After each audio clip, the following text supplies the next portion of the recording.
भूतों का कोई वास्तविक आकार नहीं होता, वह किसी भी शरीर में जाकर उसी के अनुरूप बदल जाते हैं।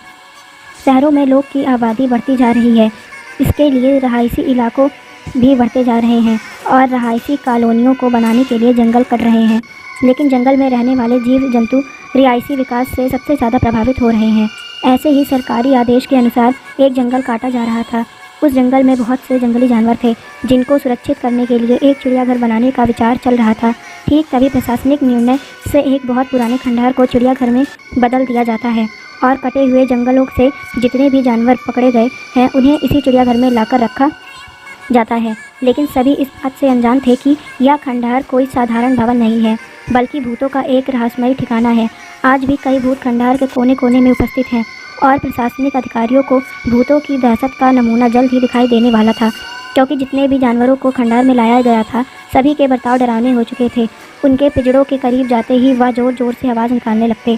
मामला जानवरों से जुड़ा था, इसलिए पशु चिकित्सक को चिड़ियाघर बुलाया जाता है, लेकिन पशु चिकित्सक को कुछ भी खास जानकारी नहीं मिलती। सभी जानवरों के खून की जांच करने के बाद भी उनके शरीर में कोई भी किसी भी तरीके का कोई इन्फेक्शन नहीं पाया जाता।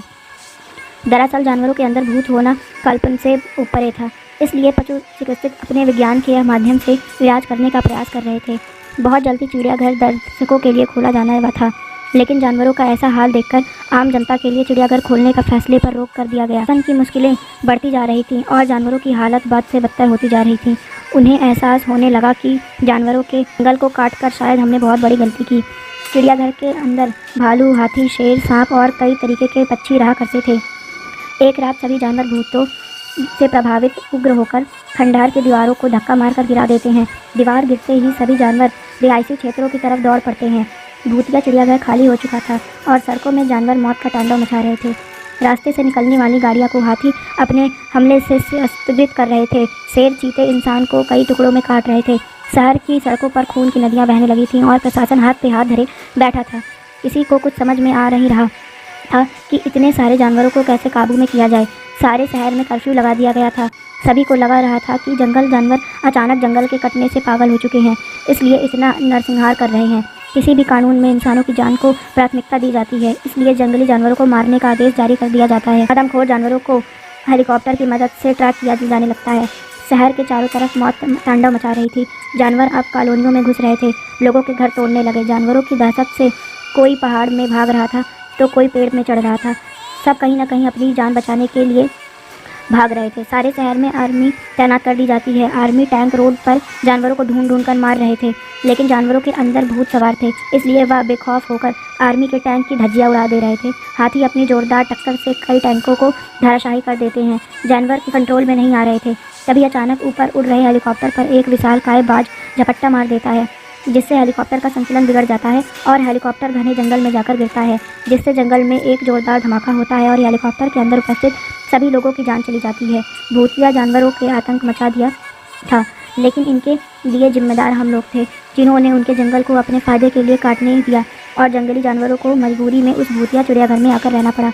आर्मी की गोलियों से अचानक एक शेर मर जाता है, जिसको उठाकर अनुसंधान केंद्र लाया जाता है ताकि उसी जात से पता चल सके कि सभी जानवरों किस वजह से ऐसा बर्ताव कर रहे हैं। सभी परीक्षणों की रिपोर्ट आने के बाद वैज्ञानिक को पता चलता है कि जानवरों के मानसिक हार्मोन परिवर्तित हुए हैं और यह बदलाव कुछ सामान पहले ही हुआ है।